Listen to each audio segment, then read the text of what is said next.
You can't just deliver a mediocre level of service. If you could make a change, like when you're doing well, you'll have the money, you'll have the resources, your energy and all that to fix the problem, right? How do you make your service exceptional?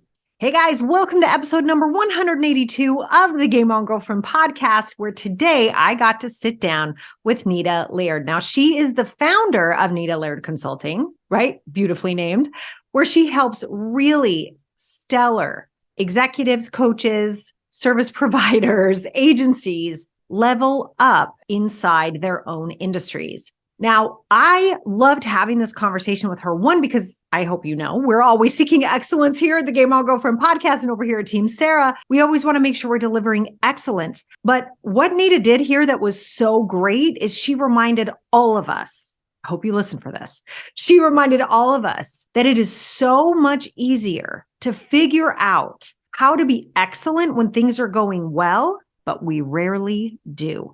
We almost always wait until things are not going well to try to figure out what we should do next. How do we fix it?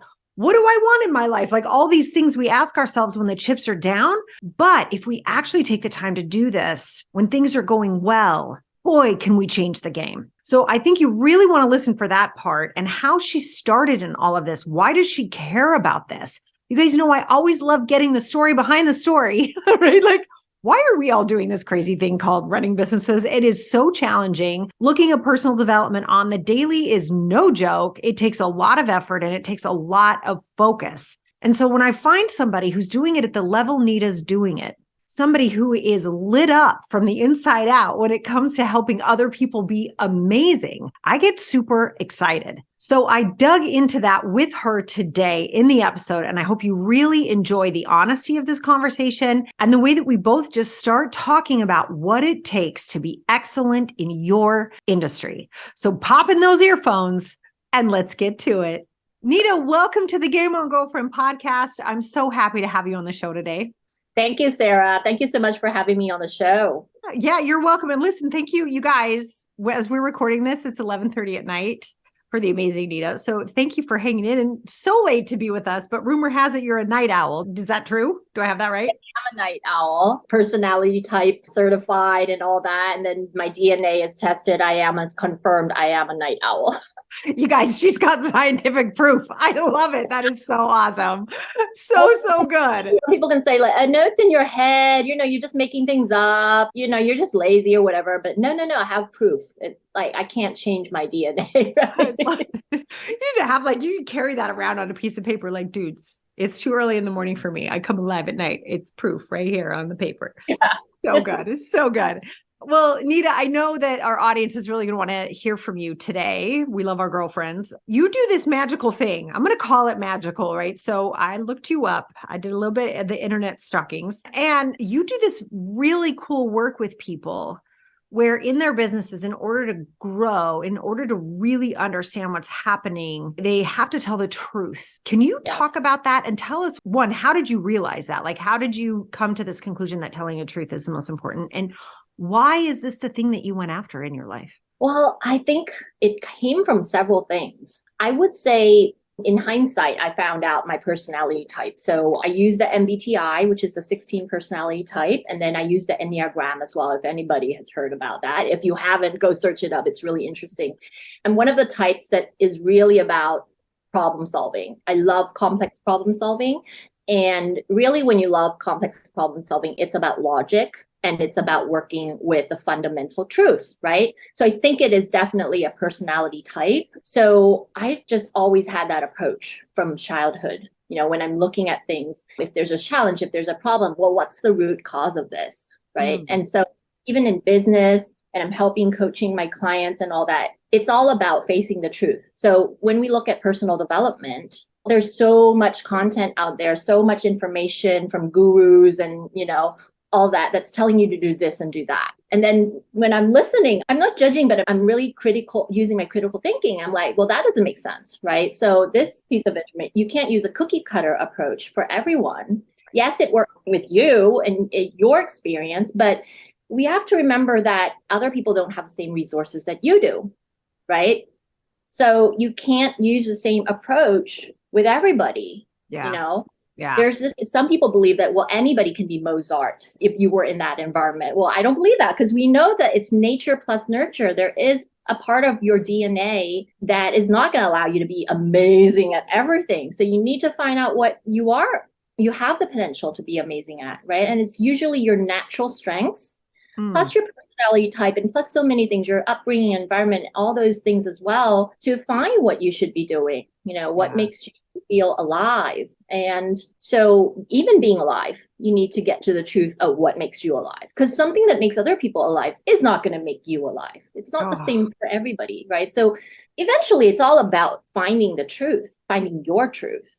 I love that. But it is the part of saying that worked for you, but that's not my thing, right? I feel like in the world of social media, of the Instagrams of the world, all the things going on, I feel like everybody feels like they need to look a certain way. They need to be a certain way. They need to show up a certain way. And I have so many clients hit, my business. They come in and they're like, but I can't be on camera like you, Sarah. I'm like, please don't. Like, whoa, that's this avenue, but that doesn't mean that has to be your avenue. How do you support people in telling that truth? I think that's hard right now because everybody feels like it's kind of like we're all in like grammar school again, right? And we're having to figure out how to fit in so the cool kids like us or something. It's very strange. So how do you give your clients or like the courage to be able to tell the truth that the way the gurus say they're supposed to do it isn't working for them? Yeah. Well, when I work with clients, I work with them on a deep level. A lot of it is involved with listening to them, what they say, how they show up, their body language, and the stories that they tell me. So I'm listening to all these stories. In my brain, I'm trying to identify whether this is true, whether this is not. And then I challenge them, I ask them questions, I reflect to them, right? So sometimes it could be several things. It could be that you are actually really great at making videos, but you have imposter syndrome. You don't think it's going to be good enough. You're comparing yourself to someone that has been doing this for 10 years, for example, or they're even comparing themselves to me. And I've been doing this for like coaching for 15 years, for example. I said, like, that's not even logic. If you're comparing, it's almost like you're in kindergarten and then you're comparing yourself to someone in high school. Right. Right. It's a totally different timeline. Totally, like, it doesn't make sense. And then so I point that out to them. Oh, yeah, that makes sense. And then they can kind of like, okay, so my thinking was totally not logical and that doesn't make sense. So that can shift like their mindset. But there are people that, okay, this is really not my thing. So it's about it's not about running away from your challenges and problems and what makes you uncomfortable, but it's about really contemplating like, okay, I really do not enjoy this and I don't think I can do it well. I could put a lot of work in it and I could be okay with this, but I don't think it's worth my effort to pursue this. And I'd rather go a different path in order to get to the same outcome. Then we look at that and how would that other path look like for you? So when I'm helping people build and grow their business, it always comes back to what makes you happy and fulfilled.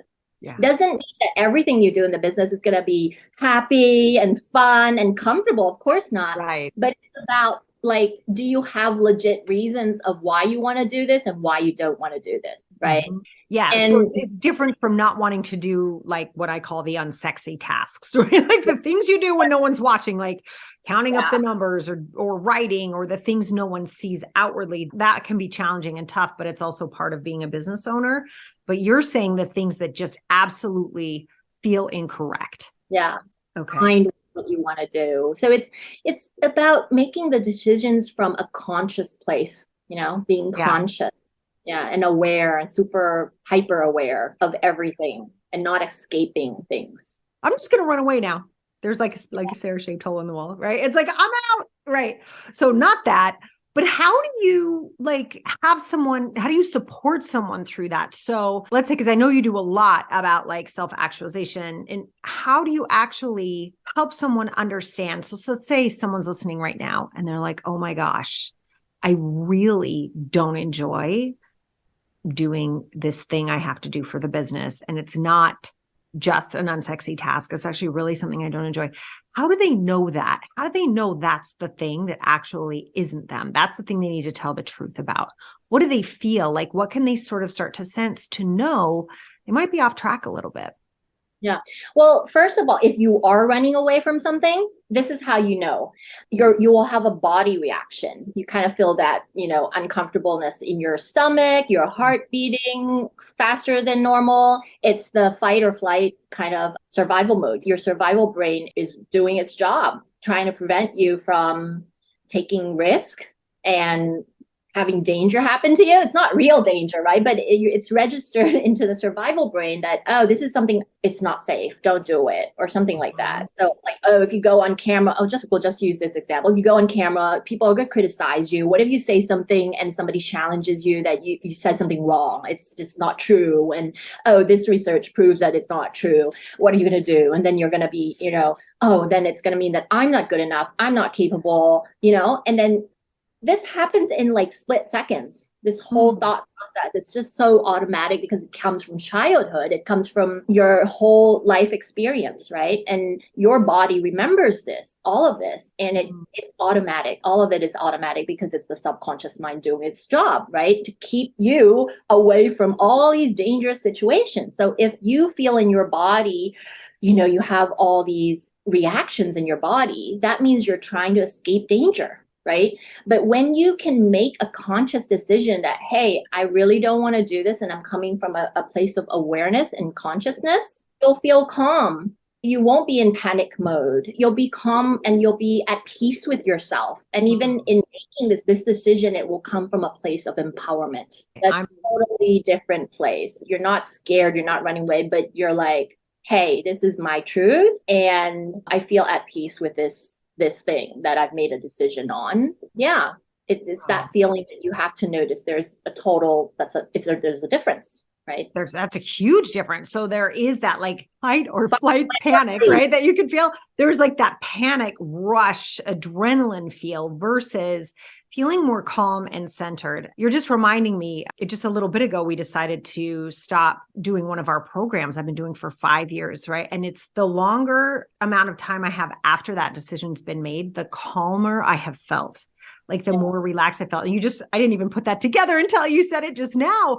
But I think it's so important for us to notice, like when we make decisions that are actually aligned with who we really are, with where the business journey is at the moment, where we are as human beings at the moment, that it is a very calming experience. And I think that's so important for us to recognize because business can be and feel so frenetic, right? There's so much to manage. There's so many different aspects to it that we can lose that sense of calm and the panic almost starts to become normal. So we don't even notice it sometimes. So I'm glad that you said it happens in like a split second here and there. I think that's right. Yeah. So it's about like making the choices that are aligned with who you are and where you want to be. And once you make those decisions that are aligned, that's where the calmness and the peace comes from. Yeah. Oh, that's so good. That's where chaos comes, right? That's where you feel like misaligned. There's something I don't know. I can't put my finger on it. I can't explain. I don't know. I just feel, I don't know, like I don't feel at peace. I feel, and then the client will usually say, I don't know how to explain this. Those are kind of the words, right? That's when the elements are misaligned. They're not in alignment. And there are different pieces in that. There's like the self-identity, there's the values and beliefs that you have, your skills, which are like capabilities, behaviors, and even ecosystem, the people that you hang out with. If one of these pieces or one of these levels, which I call like the 5 levels of transformation, if one of the levels are misaligned with the other 3 or 4 levels, then there's going to be something you don't feel quite right. So even if you have, okay, I have these great behaviors, I have this mindset, I have the right capabilities, but then you're hanging out with the wrong crowd. You're literally a flower planting yourself in the, low quality, I don't know, like environment, right? So of course you're not going to feel like you're in the right place. There's something I love wrong. that. I was so funny when you said that. I was picturing trying to make a flower float like in a swimming pool or something. It's going to die. Like it's not going to work. I don't know why I had that visual, but I love that you said that when we feel that, I call it kind of a crunchy feeling, like it's not smooth sailing. It's like, something's bumpy, something's like agitating me. I love how you describe people be like, I can't really explain it. I don't really know what it is. I love that. That's so helpful because I think we've all been there, right, Nida? I mean, I know I have for sure. So you do this really cool thing with people but I think it's sort of your secret sauce. And this is your super niching. Like you really talk about being able to make more money in your business, being able to go from 1 to a million, like really reaching out and expanding by understanding your super niche. Can you talk to us about that? Because I feel like everybody's ears just perked up. Everybody on YouTube like stopped doing something else and is now watching. Like, what is a super niche and how do we know when we've hit it? Well, it's about, how people talk about niche, right? Niche market is about like the group of clients that we want to work with. So whether it's pregnant moms or parents with teenage kids or an CEO for a public company, those are kind of the target audiences that you want to work with. And they're the group of people that you want to pursue. So you can be in the health segment, you can be in the coaching, you can be in consulting. And then we go down from niche, then we go into like more detailed, right? So when we look at the niche of pregnant moms, for example, then we don't want to stay just there because it's too general. These days, there's so many people in that niche, right? So a health coach that works with pregnant moms, for example. Now, you're still going to be competing against a lot of people. So what you want to do, and if we look at the people that are really highly successful, and especially if you want to charge a high ultra premium price, you need to be even more specific because you need to stand out. And not only that, you can't just I know there's a lot of message going out there. Hey, charge high ticket, multiply your rates 10 times. You just do this tomorrow. It's not that simple. A lot of hard work goes into that. That's why this is not the strategy for everyone. And I don't sugarcoat it and try to make it look like it's easy. You can't just deliver a mediocre level of service and just sell it for a really high ticket price. That's not going to work. It's not sustainable because the moment people start working with you, they're going to know, okay, this is not worth this price, right? It's really, I talk a lot about delivering exceptionality. Like you really have to have the mindset of an Olympic gold medal winner. Like you really have to have that value installed in yourself, and it's really about delivering that high level service that's really different from other people. And so when we look at different niches, we want to niche down into something specific, right? And there are different ways to niche down, whether it's a very specific group of clientele, maybe, yes, pregnant moms that have a specific need. And, you can describe in many different characteristics how special this group of moms is and how they're different from the 99% of the other pregnant moms, right? Maybe they're sophisticated, maybe they have very unique needs, right? And because they're premium kind of clients, they have really high expectations for their service providers, right? So what are the small details and what are the things that they are looking for that are different from the 99 mainstream market? And so you need to really understand who is your ideal client psychologically on a deep level. What are their desires? What are their problems? What are their challenges? And that's why one of the things that we do for our clients is really digging into the client's mind, and we interview them on a psychological level to understand what's really going on with them and how do we make their lives easier in a way that nobody else can. Right. So I love that. Kind of something very, very, very niche. So if you're a pregnant mom, you hang out with these other ultra premium kind of premium segment of these pregnant moms, then they're going to recommend the service providers that they are hiring. They're going to oh, this person is amazing. You've got to hire her, Yeah. And you start to build this reputation in this market that, oh, if you think of A, you're going to think of me. If you think of, XYZ, you're going to think about me. I'm the go-to person for this specific thing, and nobody else can do it better than me. Yeah, I love that. Yeah. And I love that you're talking about the details, right? It's really in that's sort of where people become different. Isn't that true? Don't you think? I mean, I think that's true. It's the details. Yeah. Yeah, it is. This is a funny story because I hire the person that massages me. She comes to my place, my home. And the reason I love her, it's so weird. We are born on the same date. That's not the reason. I discovered recently she's born on the same date as me. And we're both Aquarius. That also explains why we get along so well. But the reason I love when she comes is not only she's so good at massaging, right? But she's a really good person. Isn't that a weird reason? I don't know. She's a really good person. I think that's the best reason. Don't we want to be surrounded by good people? You just said our environment matters so much, right? It's like you're choosing a friend. I mean, it's someone that's coming to your house to massage you, but she's a really good person. And she's a real, like, she could be my life coach, I think. Like, she can listen to, like, I can talk to her about random things. We've even seen movies on Netflix together while she's doing all this. Oh my It's God. really funny. And she's the most like kindest and non-judgmental person and has so much wisdom. And when she comes over, sometimes I let her listen to some of my coaching sessions that are on my podcast shows. And Oh, I love it. I'll get her to kind of criticize, like, do you think this is relatable if we put this on Netflix? Because I'm doing a reality show trying to pitch it to Netflix. And she's like, this would be so useful. Like, people would totally understand. Like, she's really smart, but that's the reason she stands out from the 99% of the other people. You know what I mean? In the same market here. And so it's like people will have these criterias like that they're not even conscious about when they hire people. Ooh, but say I'm like more those about that. Yeah, I'm someone that's really hyper awareness because I study this and this is my work, right? So I'm always like, why do I love her so much? And I'm always like analyzing things, and I'm fascinated with people, right? But this is why we go into people's business and then we talk with their clients and their employees to find out those leaking pipes and like what's going on and why did these clients leave? Why didn't they continue with a contract? And what about your current clients? What do they wish you could do better? And I'm telling you, all these the research, the insights that we collect, the business owner is totally like surprised in sometimes not a good way, because, oh, I never knew about this. Like, nobody told me. Why didn't they tell me?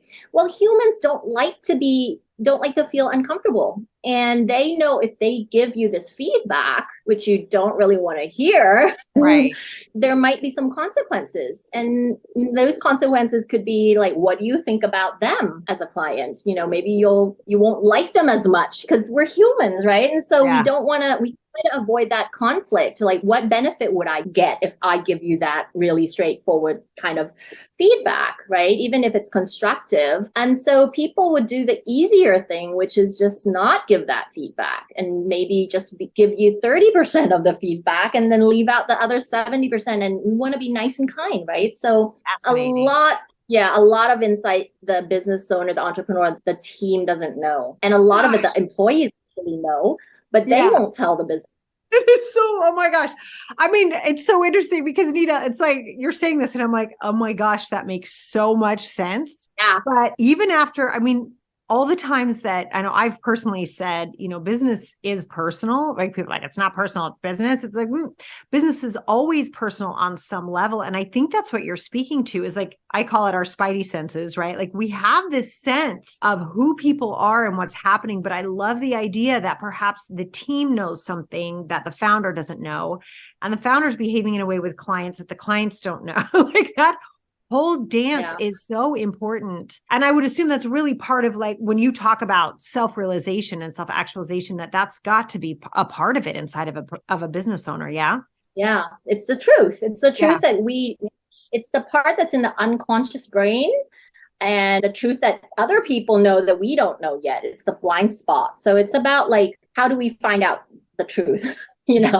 So when we know the truth, then we can really make a change and we can really do something about this. And it's not coming from a place, a lot of the times, like the clients I work with, it's not that they don't want to, like, okay, on a deep level, they don't want to feel bad about themselves, right? But especially when your business is doing really well, you're not going to focus your energy on going and digging for the leaking pipes, right? We want to see our like amazing living room. We want to show off our amazing living room instead of going into the basement, look at the leaking water, especially when things are going well. That's like, you don't want to look at the problems. When do we look for the problems? We look at the problems when we plateau in the business or we're going down. But we don't look when things are great.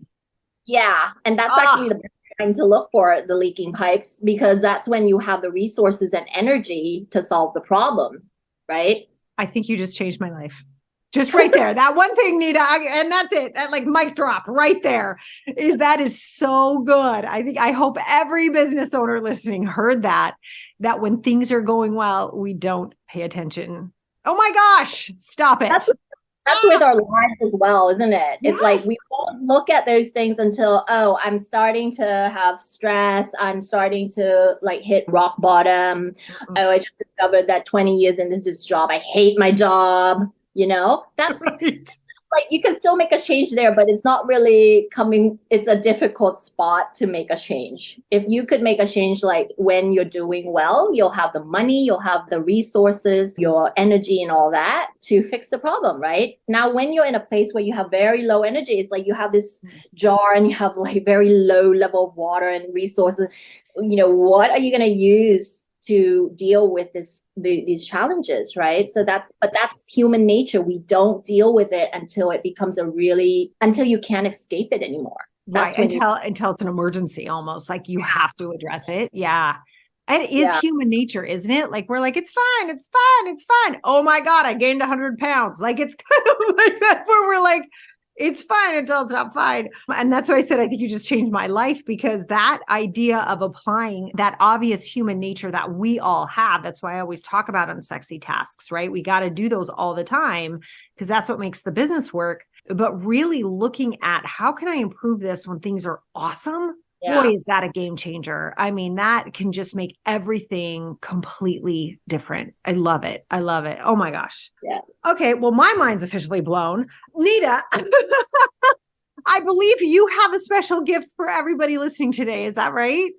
Yes, so we do have a free quiz that people, if you're a coach, consultant, practitioner, expert in any field, really like agency, we have a quiz where people just go and answer a few simple questions and then we send them a free blueprint to grow their business. So if you want to charge an ultra premium price, if you want to do what we were talking about and be, an outlier or stand out from the rest of the competition, because it's just, so much competition these days and everybody's an expert, right? You'll get this blueprint from the questions that you answer. And you can just go do that at nidaleard.com, scroll to the bottom. There's a quiz at the very end of it. And even if you don't want to charge ultra premium today, I'm not saying you have to do it today, even though you're still in the mainstream market. It's just good knowledge for you to really consider. Because I would always say, even if you're in the mainstream market, you would want to deliver the best quality service because that would mean you would sell more quantity, right? Mm-hmm. Yeah. So really, we're not in the mindset of like, hey, make more money, charge high price so you can, you'll get profit. That will be reinvested into the business. But that's kind of really, that's the outcome. What we're really talking about is raising the standard in every industry. Oh, I Because when love you do that. your best work, you got to charge for what you're worth, right?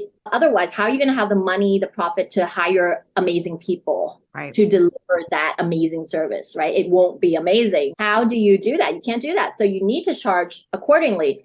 But really I like to talk about is how do you make your service exceptional? How do you customize your service? How do you not use the cookie cutter approach? How do you understand the mindset and the thought process to doing all of this, which I think is so important in a world of noisiness, in a world of, oh, you could be an expert at anything or whatever. Like being exceptional is so rare.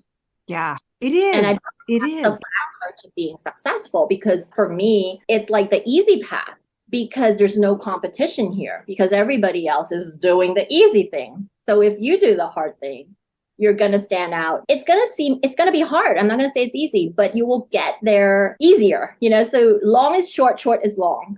Try to shortcut this thing and take the easy path. It's going to end up being this long, long, hard path competing in the red ocean. I love that book. I love we're talking about by the way, for anyone who's like, wait, what red ocean is that? Check out Blue Ocean Strategy. It's fantastic. Yeah, I love what you just said is that people aren't as extraordinary as they could be. I think in every industry, we can raise the level, raise the bar of what being extraordinary actually means. I love that you said that and that's your stance. I think that is so important for all of us to hear and all of us to remember that, those slam bam shortcuts, they might work for a little bit, but it's not the same as doing the hard work of looking at how to make your business extraordinary in your industry. I don't know, Nida. I'm just so happy right now. This was amazing. I'm so grateful you stopped by today. If someone's listening and they're like, I need me some more Nida in my life, where can people find you? Well, they can connect with me on LinkedIn, on Instagram, and I do have a Facebook page in English. I have to manage 2 pages in different languages, but yes, they can go there as well. If you want to have a taste I also have a book, so you can go to Amazon. It's the One Love to Million it. Entrepreneur book. There's a printed, you can get it on Kindle for a really cheap price. So that talks about that kind of strategy as well. So Love simple that. with some call to action that you can do. So yeah, there's just some ways that people can connect with me, email me. Yeah, different ways to connect with Like, me. just come on into my life, people. I love it. I love it. Oh, you guys, we are going to put all of those links underneath this video if you're watching on YouTube, or in the show notes if you are listening. Nida, thank you so much for spending time with us today. I think if people actually really listen to what you said, it's truly life-changing. Thank you so much. Thank you, Sarah. It's an amazing conversation.